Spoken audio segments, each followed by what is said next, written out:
ये मेरे बड़े बोले भाई कह रहे थे कि कृषि को उभारने का काम किया जा रहा, नहीं, झूठ बोल रहे हो। 2015 में आपने सीएडी खत्म की, सिंचित क्षेत्र विकास विभाग खत्म किया केंद्र ने। झूठ बोल रहे हो, आपकी कृषि को उभारने का काम कर रहे हो। आपने बोनस जो राज्य की सरकारें देती थी खत्म आपने किया। झूठ बोल रहे हो आप कि किसान आगे बढ़ रहा, किसान की आत्महत्या का आंकड़ा बताना बंद किया, केंद्र की सरकार ने बंद किया। सभापति महोदय, खेती खेती नहीं, ये जमीन भी बेचना चाहते हैं बड़े पूंजीपति के हवाले, इसलिए तीनों अध्यादेश साथ लेके आए। एक दूसरे से जुड़े हुए ये चीज, इनको अलग नहीं किया जा सकता।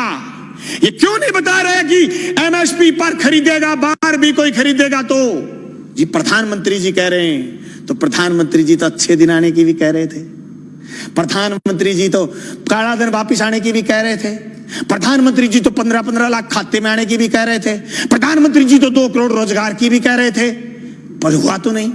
कैसे मान लें?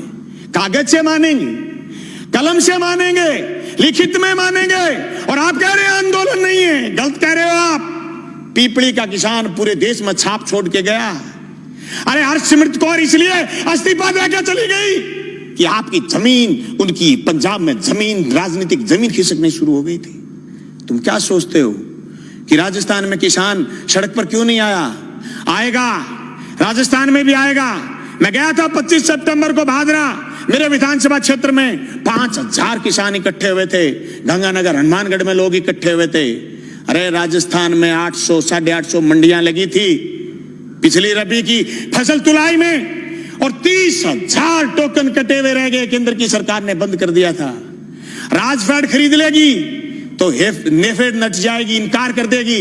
अभी मूंगफली के समय ये किया, ये तो अध्यादेश बुलाने के लिए, सदन बुलाने के लिए बात आ गई, और माननीय उपनेता विपक्ष के और इन्होंने ये प्रयास किए होंगे कि मूंगफली की खरीद शुरू करो, नहीं तो केंद्र ने हाथ उठाने शुरू कर दिए।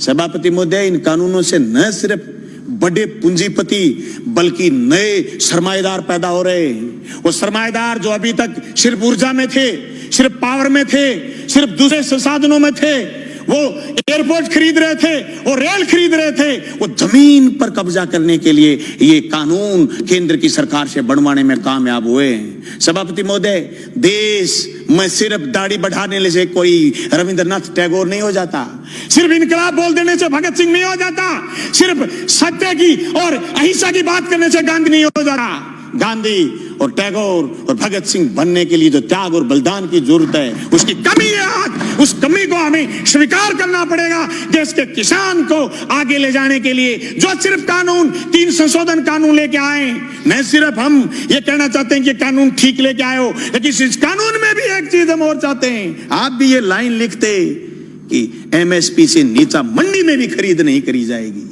तब पूरे राजस्थान समेत पूरे हिंदुस्तान का किसान कहता कि राजस्थान की विधानसभा में ऐसा कानून आया है जो केंद्र की सरकार को पटकनी देने वाला कानून बन के आया। मैं समझता हूं मेरा ये प्रस्ताव आप स्वीकार करें। सभापति महोदय, ये मजाक नहीं कि आप ये कह दो किसी आदमी से कि तेरी जमीन मैं ठेके पर लेऊंगा, जमीन ठेके पर ले ली, और फिर उसको ये कह दो जैसे पेप्सिको ने पंजाब में कहा था कि आलू बोइए, आलू बोलिए, 1 साल खूब खरीदे, दूसरी बार फिर किसानों ने आलू बोए, कॉन्ट्रैक्ट कर लिया, आलू ज्यादा पैदा हो गए, पेप्सी को खरीदना नहीं चाहती थी, एक कड़ा ले आए, कड़ा, और इस कड़े के अंदर से जो आलू गुजरेगा हम तो सिर्फ वही खरीदेंगे। आलू सड़क पर गया, टमाटर सड़क पर गया है। आवश्यक सेवा वस्तु अधिनियम खत्म करने का परिणाम यह आएगा कि 200 रुपए किलो आलू चला जाएगा, प्याज चला जाएगा, टमाटर चला जाएगा, महंगाई आसमान छू जाएगी, इनके हाथ कट जाएंगे। जो कानून आपने मंडी तोड़ने का लेकर के आए हो, मंडी टूट जाएगी, खरीदार नहीं बचेगा, दर दर की ठोकर खाएंगे। किसान के पास जब खरीदार नहीं होगा, जिन्स कोई खरीदेगा नहीं, वो खेती से मोह भंग हो जाएगा। जमीन छुटाना चाहते हैं, लक्ष्य जमीन छीनना है। इस लक्ष्य के भेदने के लिए ये सिर्फ तीनों कानून जो राजस्थान लेके आए काफी नहीं है। इन कानूनों में और मजबूती की जरूरत है, और मजबूती से केंद्र के कानूनों का विरोध करने की जरूरत है। सभापति महोदय, मैं गंगानगर हनुमानगढ़ क्षेत्र के उस आंदोलन का गवाह रहा हूं जो सिंचाई पानी को लेकर के हुआ है। मेरे पुरखे उस आंदोलन का नेतृत्वकारी रहे हैं जो जमीन छीनना चाहते थे, 1970 के किसान आंदोलन के गवाह रहे और जेलों में रहे, 7-7 लोगों ने कुर्बानी दी है। मैं दावे के साथ कहता हूं, केंद्र की उस मंशा को हम कामयाब नहीं होने देंगे। हम जेलों की चक्कियों की रोटी खा खा करके विधानसभा पहुंचे। मजाक नहीं है जो आपके कानून लागू कर दोगे। आप कह रहे हो आंदोलन नहीं है, आंदोलन की बात कर रहे हो, रड़क पार देंगे रड़क, पर तुम्हारे काले कानून किसी भी रूप में लागू नहीं होने देंगे। जमीन उसकी होगी जो जमीन जोतेगा, जमीन उसी की रहेगी जो जमीन जोतेगा।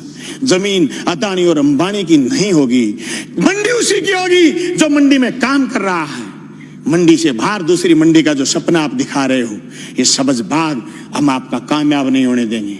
सभापति महोदय, मैं उस मेरी क्षेत्र का किसान हूं जहां आज से 20 साल पहले सीएडी ने खाड़े बनाए थे। जब मैं मंत्री जी से मिला, सिंचाई मंत्री से कि हमारे खाड़ों की मरम्मत करो, बोले केंद्र ने सीएडी बंद कर दी, हमारे लिए ये मौत का फरमान है। ये तीनों कानून भी मौत के फरमान है। सभापति महोदय, मैं ये कहना चाहता हूं, ये सिर्फ 3 कानून यही नहीं है, भविष्य के कानून और बता रहा हूं। नया बिजली का कानून लेकर के आएगा केंद्र, सारे हिंदुस्तान की पावर अदानी को सौंपने का मन बना रखा है। अंबानी को, अदानी को देश लुटाना चाहते हैं। एनजीटी पर स्पेशल कानून लेकर के आ रहे हैं, पर्यावरण पर कानून लेकर के आ रहे हैं। पर्यावरण के नाम पर जो असम से कोयला नहीं खोद पाए थे, उसके खिलाफ भी एक कानून लेकर के आ रहे हैं। ये देश की संपदा को लुटाना चाहते हैं या झूठ बोल रहे हैं। एयरपोर्ट उनको दे दिए, रेल उनको दे दी, तेल उनको दे दिया, या झूठ बोल रहे हैं जल और जंगल जमीन देना चाहते हैं। हम इसकी मुखालफत करते हैं। न सिर्फ मुखालफत राजस्थान की विधानसभा में करते हैं, सड़क पर करेंगे, लड़ेंगे, सीने में गोली खाएंगे, पर जमीन नहीं जाने देंगे। इनकलाब जिंदाबाद।